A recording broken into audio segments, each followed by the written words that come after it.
Okay, hi students, हम लोग का टॉपिक है trigonometrical ratios of standard angles. तो trigonometrical ratios of standard angles में देखो, लास्ट क्लास हम लोग बहुत सारे सम्स किए थे जहां हम लोग थीटा निकालना सीखे थे, है ना। जहां थीटा का वैल्यू हमको फाइंड आउट करना था। बहुत सारे अलग अलग हम लोगों को एक्सप्रेशन दिए हुए रहते हैं, उन एक्सप्रेशन से मेरे को सॉल्व करके थीटा निकालना होता है। वैसा ही कुछ एक सम है हम लोग के पास, देखो सम नंबर 16। सम नंबर 16, ठीक है। तुम लोग को मैं सॉल्व करके दिखाऊंगा some number 16। I just want you guys कि एक बार पहले सम रीड कर लो, ठीक है। तुम लोग इसका मतलब, जब तुम लोग को पिछली बार बताया था theta is an acute angle, theta is an acute angle, इसका काम ही नहीं है क्योंकि हमारा डोमेन ही एक्यूट एंगल है। यहां पे भी एक वैसा ही चीज दिया है, बोला इफ एक्स इज, देखो थोड़ा सा मैं जूम करता हूं तुम लोगों के लिए, एक सेकंड रुको, एक सेकंड रुको। हाँ, देखो क्या बोला है यहाँ पे, मेरे को बोला है इफ 4 इंटू कॉस, अच्छा पहले तुम लोग को थीटा का चीज बता रहे थे। मेरे को अगेन क्या बोला है if X is greater than equal to 0 but less than equal to 90। मतलब एक्स क्या है, 0 से बड़ा और 90 से छोटा। मतलब एक्स क्या है, एक्यूट एंगल है। 0 से बड़ा ठीक है बट 90 से छोटा है, तो एक्स क्या है, अक्यूट एंगल। तो इस इंफॉर्मेशन का काम है क्या, हमको काम ही नहीं है। क्या इंफॉर्मेशन चाहिए, सिर्फ ये 4 cos square X minus 1 is equal to 0। काम यही खत्म है, मतलब चीज यही खत्म है। देखो कैसे, उसके बाद तो जो जो निकालने दिया है सिर्फ एक्स का वैल्यू पुट करेंगे और निकाल लेंगे, राइट। बट पहले एक्स का वैल्यू कैसे मिलेगा ये चेक कर लो, ये देख लो, आ जाओ। सम नंबर कितना है, सम नंबर है 16। सम नंबर 16। सम में मेरे को दिया हुआ क्या है, ध्यान से देखो। सम बोलता है 4 into cos square X minus 1 is equal to 0। ये मेरे को सम बोल रहा है, ठीक है। क्या हम इसको ऐसा लिख सकते हैं, 4 इंटू कॉस एक्स का whole square, cos square X cos X का होल स्क्वायर लिख ही सकते हैं, इज इक्वल टू 1। क्या ऐसा लिख सकते हैं, कॉस एक्स इज, ये 4 इधर आके क्या हो जाएगा, डिवाइड, ये स्क्वायर इधर आके क्या हो जाएगा, रूट ओवर। क्या हम ऐसा बोल सकते हैं कि cos x will be equal to 1/2। Root over 1/4 कितना होता है, 1/2 होता है। क्या हम ऐसा बोल सकते हैं कि cos का कौन सा वैल्यू 1/2 होता है, बता दो, 60 डिग्री। तो cos 60 degree is equal to 1/2। क्या बोले थे, जब ये दोनों सेम हो जाए, ये दोनों सेम हो जाए, तो थीटा को भी हम इक्वेट कर सकते हैं। So therefore x is equal to 60 degree. x का वैल्यू मिल गया मेरे को। अब फाइंड आउट क्या करना था, फाइंड आउट करना था sine square x plus cos square x का वैल्यू, है ना। यही फाइंड आउट करना था, पुट करते हो। तो sine square 60 plus cos square 60, x की जगह 60 डाल दिए। साइन स्क्वायर 60 मतलब साइन 60 का होल स्क्वायर। तो साइन 60 का वैल्यू कितना है, √3/2, ठीक है। यानी √3/2 का होल स्क्वायर। cos 60 का वैल्यू है 1/2, यानी 1/2 का होल स्क्वायर। इसको होल स्क्वायर में खोलेंगे तो आएगा 3/4, इसका होल स्क्वायर खोलेंगे तो आएगा 1/4, दोनों को ऐड करेंगे तो आएगा 4/4। डिनोमिनेटर तो सेम ही है, तो 3 + 1 4/4। आंसर कितना आ गया, 1। ठीक है, देख लो। ये था मेरा सम नंबर 16 पार्ट 2। 16 पार्ट 3 में क्या है, प्लस की जगह माइनस है बस। तो x का वैल्यू निकालना है, ये पार्ट मेन था हम लोगों को सीखना, है ना।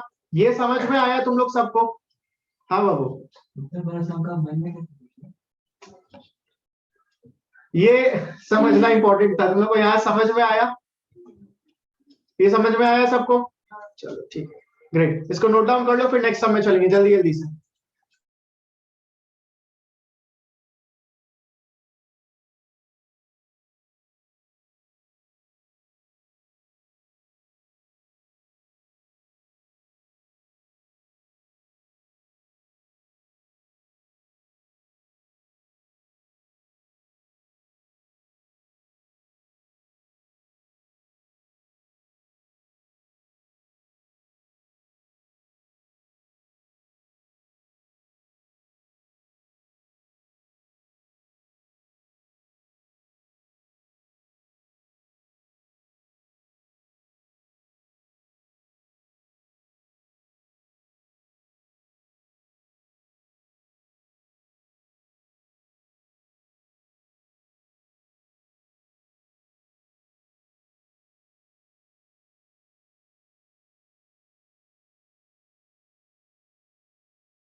आओ अब लोग स्टार्ट कर रहे हैं नेक्स्ट सम, ठीक है। तुम लोगों का next sum would be sum number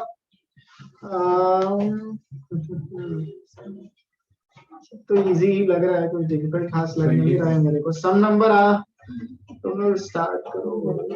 अरे यार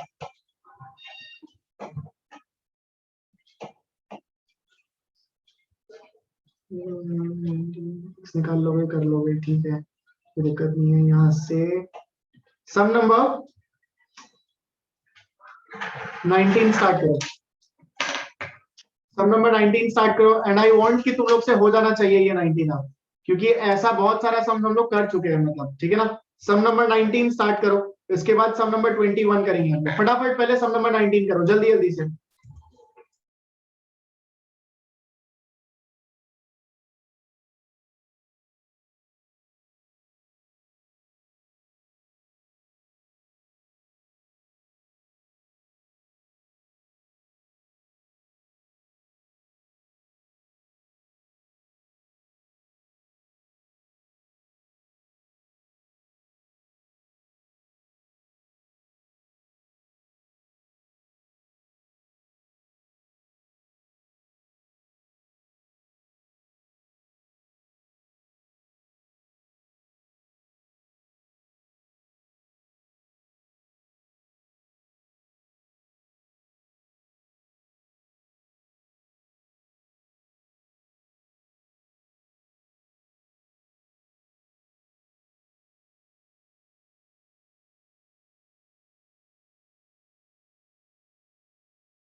चलो आ जाओ सम नंबर 19।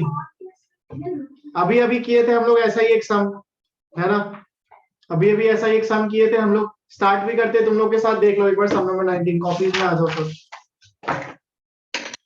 कॉपीज में आ जाओ सब कुछ, ठीक है। सम नंबर 19, सम 19 बोला है if 3 tan square theta -1 is 0, ठीक है। बोला 3 tan स्क्वायर थीटा -1 इज 0। इसको ऐसा लिख सकते हैं हम, 3 tan थीटा मतलब tan थीटा का whole square is equal to 1, उधर जाके प्लस हो जाएगा, है ना। क्या इसको ऐसा लिख सकते हैं, tan थीटा का whole square is equal to 1/3, 3 इधर आके डिवाइड हो गया। इसको ऐसा लिख सकते हैं ना, tan theta is equal to root over of 1/3, ठीक है। अभी देखो मेरा बात, सो tan थीटा कितना मिला, रूट ओवर ऑफ 1/3 का मतलब क्या, 1 का भी रूट और 3 का भी रूट। तो 1 का रूट कितना होता है, 1 का रूट होता है 1, मतलब 1 1 सा 1, तो 1 का रूट आ गया मेरे पास 1। 3 का रूट होता नहीं है तो 3 को रूट के अंदर ही रहने दो। tan का कौन सा वैल्यू 1/√3 होता है, 30 डिग्री। तो ये वाला सेम, ये वाला सेम, सो थीटा को इक्वेट कर सकते हैं हम। सो देयरफॉर थीटा कितना निकला, 30 डिग्री। मेरे को फाइंड क्या करना था, बोला था find the value of cos 2 theta. ध्यान से देखो, बोला था find the value of cos 2 theta. तुम लोग को बोले थे फाइंड क्या करना है, उस पर ध्यान देना, है ना। तो आओ पुट किया जाए, cos 2 थीटा यानी 2 इंटू 30, यानी कि cos 60 का वैल्यू 1/2। ये आया होगा तुम लोग का आंसर, सबका आंसर आया ये, ग्रेट, होशियार हो गया है। अब जब इतना होशियार हो ही गया है तो सम नंबर 21 जरा स्टार्ट कर दो खुद से। चलो स्टार्ट विथ सम नंबर 21, फटाफट से, जल्दी जल्दी स्टार्ट कर दो।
हाँ, आ जाओ स्टार्ट करें तुम लोग के साथ। सम नंबर 21 थोड़ा अलग टाइप का सम है, ध्यान से देखना एक बार, ठीक है।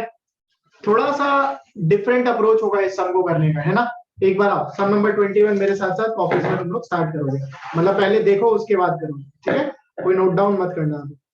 सम 21 क्या बोला है, मेरा जो इक्वेशन है ना, ठीक है, वो तीन इक्वालिटीज में डिवाइड किया हुआ है, मतलब ट्राइसेक्टेड है। ट्राइसेक्टेड मतलब कैसा, मेरे को बोला है sine A plus B is equal to √3/2, फिर is equal to cos A minus B, उसके बाद तो वही सब है, एक्यूट एंगल और ये और उसका काम नहीं है, ध्यान दो।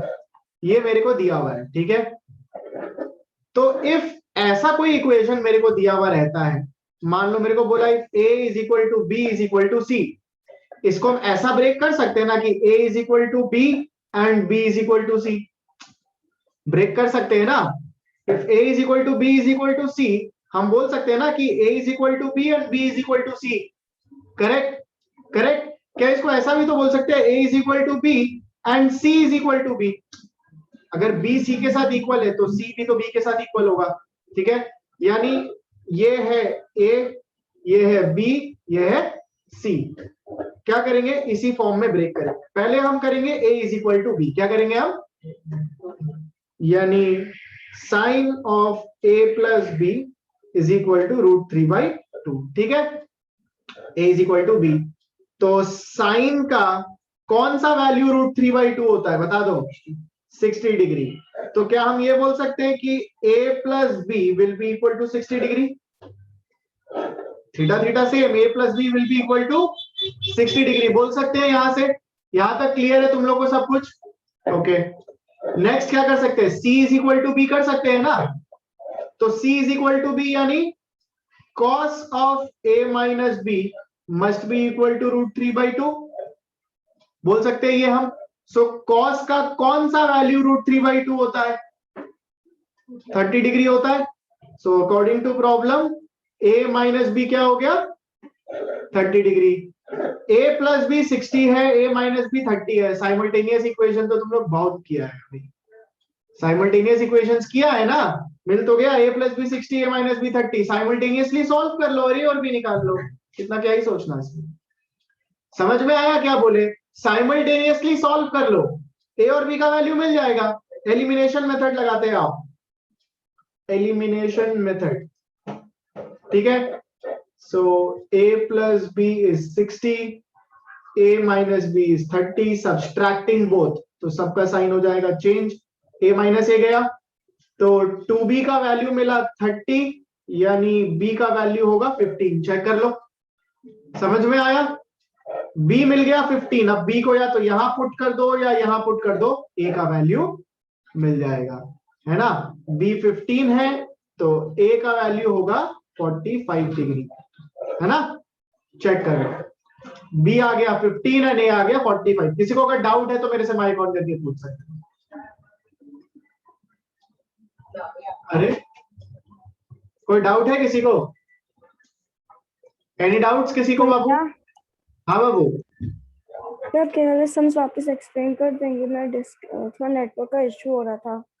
चलो ठीक है, फिर से कर देंगे। मेरे को साइन समथिंग, मतलब sine a plus B is equal to √3/2 is equal to cos a minus B, ऐसा ट्राइसेक्टेड इक्वेशन दिया हुआ है। तो हम इस पूरा को ले लिए a, इस पूरा को ले लिए b और इस पूरा को ले लिए c।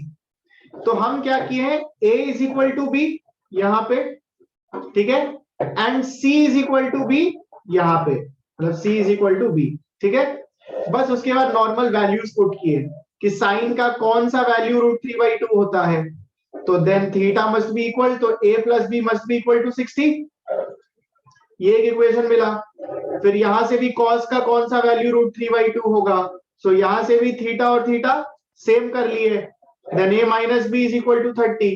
साइमल्टेनियस इक्वेशन का एलिमिनेशन मेथड लगाए, यहाँ पे सब्सट्रैक्टिंग किए, तो b का वैल्यू मिल गया और a का वैल्यू मिल गया, बस, है ना।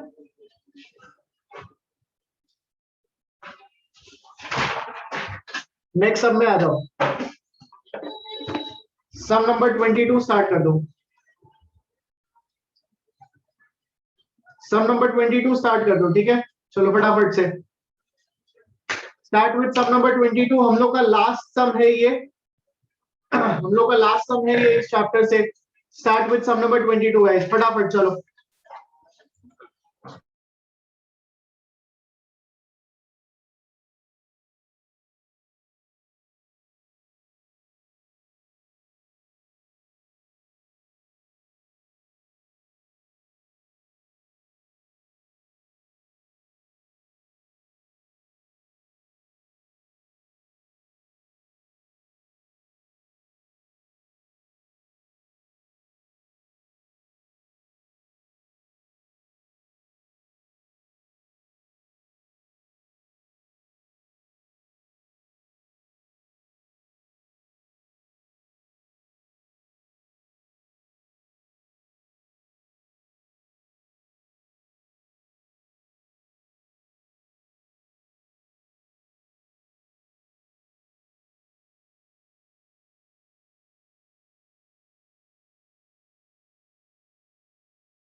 चलो अब स्टार्ट कर रहे हैं सम नंबर 22। काफी सारा बाबू लोग को प्रॉब्लम हो रहा है, बोल रहे सर के ऊपर से जा रहा है। सम नंबर 22 आ जाओ। अगेन बहुत ही इजी सम है और बहुत इजी तरीका से भी करेंगे, है ना। क्या बोला है, the length of each side of rhombus is 8 centimetre. हो गया, सम खत्म ही यहीं पे, बाकी आगे पढ़ना ही नहीं है, ये एक ही लाइन में मेरा सम हो गया। देखो क्या बोला है, सबसे पहले तो मेरे को बोला है रोम्बस। क्या बोला है हमको, रोम्बस। रोम्बस के क्या क्या प्रॉपर्टीज होते हैं, Parallel sides opposite sides are parallel. are equal and parallel. Opposite sides are equal and parallel. Opposite sides are equal and parallel. All sides are equal and opposite sides are parallel. ठीक है, all angles Are same. are same. नहीं. Opposite angles are same. Opposite angles are Same. same. ठीक है, तुम लोग थोड़े से ज्यादा ज्ञानी हो, तुम लोगों को एक बार हम रोम्बस का पहले प्रॉपर्टीज दिखा देते हैं। ठीक है, पहले रोम्बस के प्रॉपर्टीज देख लो, कोशिश करना कि अगर वहां से तुम लोग का सम हो जाए। रोम्बस के प्रॉपर्टीज में एक ऐसा प्रॉपर्टी है जो तुम लोग को हेल्प करेगा तुम्हारा सम करने में। देखो तुम लोग के सामने रोम्बस के प्रॉपर्टीज लिखे हैं, ठीक है। कोशिश करना कि इसको पढ़ने के बाद अगर सम हो सके तुम लोग से ट्राई करो, just give it a try एक बार पहले जल्दी।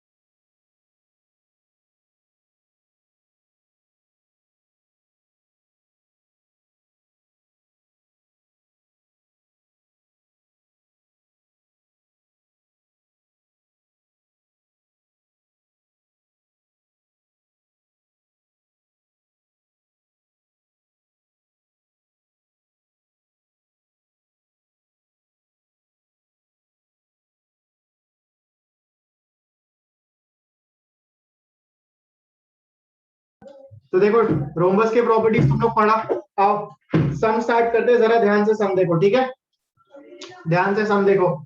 मेरे को बोला है all sides of a rhombus is 8 centimetre, ये बोला है ना मेरे को। सारा साइड्स कितना सेंटीमीटर है, 8 सेंटीमीटर। तो सबसे पहले हम एक रोम्बस बना लेते हैं। Let us first draw a rhombus, ठीक है। ये बन गया मेरा रोम्बस और ये रोम्बस का डायगोनल्स, ठीक है। तो ये वाला जो साइड है, ठीक है, ये वाला साइड पूरा ये 8 सेंटीमीटर, ये वाला भी जो साइड है ये पूरा कितना होगा, 8 सेंटीमीटर। सिमिलरली ये भी 8 और ये भी 8, करेक्ट। ये भी होगा 8 सेंटीमीटर, ये भी होगा 8 सेंटीमीटर। एक और प्रॉपर्टी था, the diagonals of rhombus bisect each other at 90 degree. मतलब ये एंगल कितना है, 90 डिग्री। 90 डिग्री के ऑपोजिट वाला क्या होता है, हाइपोटेन्यूज, करेक्ट। यानी यहां से यहां तक का साइड, इसको अगर वो लेते हैं, इसको ए बी सी और डी, यानी ओ बी और ओ ए, है ना, ओ बी और ओ ए, ये हो गया मेरा बाकी या तो परपेंडिकुलर और बेस वाला साइड। ठीक है, एक और इंफॉर्मेशन मेरे को दिया है सब में, क्या बोला है, and it's one angle is 60 degree. देखो बोला and it's one angle is 60 degree, यानी एक एंगल कितना है उसका 60 डिग्री। ठीक है, यानी मेरे रोम्बस का कोई ना कोई एक एंगल है 60 डिग्री। हम बोलते हैं ये वाला जो एंगल है ये होगा 60 डिग्री। ठीक है, बिकॉज ये दोनों ही एक्यूट होता है, ये दोनों ऑब्ट्यूज होता है। तो 60 इज एन एक्यूट एंगल, यानी ये और ये 60 डिग्री होगा। हम एक बार इसको मानते हैं 60 डिग्री। ठीक है, ये एंगल कितना है 60 डिग्री। इस प्रॉपर्टी का मतलब जानते हो क्या, कि जो एंगल होगा इस एंगल को मेरा डायगोनल इक्वली डिवाइड करेगा, यानी ये 60 तो 15 और 15 डिग्री एकदम इक्वली वो डिवाइड 30 और 30 इक्वली वो उसको डिवाइड करेगा। ठीक है, तो मेरे को ये पूरा 60 डिग्री दिया हुआ था, तो सिर्फ ये वाला एंगल कितना होगा 30 डिग्री होगा, बिकॉज दोनों इक्वली बाइसेक्ट करता है। तो ये हो गया 30 डिग्री। 90 डिग्री के ऑपोजिट वाला हाइपोटेन्यूज, थीटा के ऑपोजिट वाला परपेंडिकुलर, और बचा हुआ ये साइड, ये वाला साइड बेस। मार्किंग हो गया, मार्किंग हो गया। अब मेरा बात ध्यान से सुनो, ठीक है, सम खत्म है यहीं पे। तुम लोग को कैसे समझ नहीं आ रहा है, मेरे को निकालने क्या बोला है, बोला find the length of the diagonal of rhombus. क्या बोला मेरे को निकालने, find the length of the diagonals. ठीक है, डायगोनल कौन कौन है, एक तो परपेंडिकुलर अगर निकाल लिए तो परपेंडिकुलर को इंटू 2 कर देंगे तो ये पूरा मिल जाएगा, और एक अगर हम बेस भी निकाल लेंगे और उसको इंटू 2 कर देंगे तो ये पूरा मिल जाएगा, तो डायगोनल मिल जाएगा। तो अल्टीमेटली निकालना क्या है, परपेंडिकुलर और बेस, ये निकालना है ना मेरे को। अल्टीमेटली क्या क्या निकालना है, परपेंडिकुलर और बेस। क्या काम करेंगे देखो, एक बार हम करें, मेरे को गिवन क्या है, हाइपोटेन्यूज है ना, गिवन क्या है, एक बार हम लिखते हैं परपेंडिकुलर बाय हाइपोटेन्यूज, एक बार हम लिखते हैं बेस बाय हाइपोटेन्यूज। ठीक है, परपेंडिकुलर बाय हाइपोटेन्यूज क्या होता है, साइन थीटा होता है ना, क्या होता है ये साइन थीटा, और थीटा कितना दिया हुआ है 30 डिग्री, तो हम लिख सकते हैं साइन 30। क्या हम यहां से ये लिख सकते हैं, परपेंडिकुलर बाय हाइपोटेन्यूज की जगह 8 should be equal to sine 30 की जगह 1/2। साइन 30 का वैल्यू होता है, क्या यहां से परपेंडिकुलर मिल जाएगा डायरेक्टली, है ना। परपेंडिकुलर कितना मिला मेरे को, ये 8 उधर जाएगा तो 2 4 साइड परपेंडिकुलर मिल गया 4 सेंटीमीटर। सेम काम यहाँ पे, बेस बाय हाइपोटेन्यूज क्या होता है, cos थीटा होता है, उसको लिख सकते हैं cos थीटा यानी cos 30। तो base by 8 will be equal to √3/2 cos 30 का वैल्यू, देन बेस कितना मिला 8 √3/2, यानी बेस का वैल्यू मिल गया 4√3 मिला। तो हमको निकालना है डायगोनल्स, क्या निकालना है मेरे को, डायगोनल्स मेरे को निकालना है। तो पहला डायगोनल हम निकालते हैं यहां से AC, क्या कौन सा डायगोनल निकालेंगे, AC। कैसे निकलेगा, ये जो बेस है AO, इसको अगर इंटू 2 कर देंगे तो पूरा AC मिल जाएगा। तो हम करेंगे बेस को इंटू 2, और जब DB निकालना है हमको, तो DB के लिए क्या काम करेंगे, जो परपेंडिकुलर था OB, इसको इंटू 2 करेंगे तो पूरा DB मिल जाएगा। तो यहाँ पे करेंगे परपेंडिकुलर को इंटू 2, आ गया। तो बेस था मेरा 4 AC, हाँ बेस था मेरा 4√3 इंटू 2 यानी 8√3 सेंटीमीटर। ठीक है, परपेंडिकुलर निकला था 4, है ना, तो 4 इंटू 2 यानी 8 सेंटीमीटर। दोनों डायगोनल्स का वैल्यू मिल गया। समझ में आया तुम लोग को, कहीं डाउट है तो मेरे से पूछ सकते हो। सम इजी था, सिर्फ थोड़ा सा दिमाग लगाना था, रोम्बस का प्रॉपर्टीज पता लगाना था, है ना। यहां तक क्लियर सबको, कहीं कोई डाउट नहीं है, चलो ठीक है। तो देखो हम लोग का trigonometric ratios of standard angles यही खत्म होता है। हम लोग का next topic, next chapter will be trigonometric ratios of complementary angles. ये तुम लोग का नेक्स्ट चैप्टर नहीं दिया है, मतलब नेक्स्ट टॉपिक दिया है, जनरली नेक्स्ट चैप्टर होना चाहिए। बहुत सारे बोर्ड्स में नेक्स्ट चैप्टर देते हैं, नया चैप्टर के तौर पे देते हैं इसको, खैर सो नेक्स्ट हम लोग का टॉपिक होगा trigonometric ratios of complementary angles, वो हम लोग नेक्स्ट क्लास स्टार्ट करेंगे। आज के लिए हम कीपिंग इट टिल इतना ही, ठीक है। मिलते हैं तुम लोगों से नेक्स्ट क्लास, चलो बाय।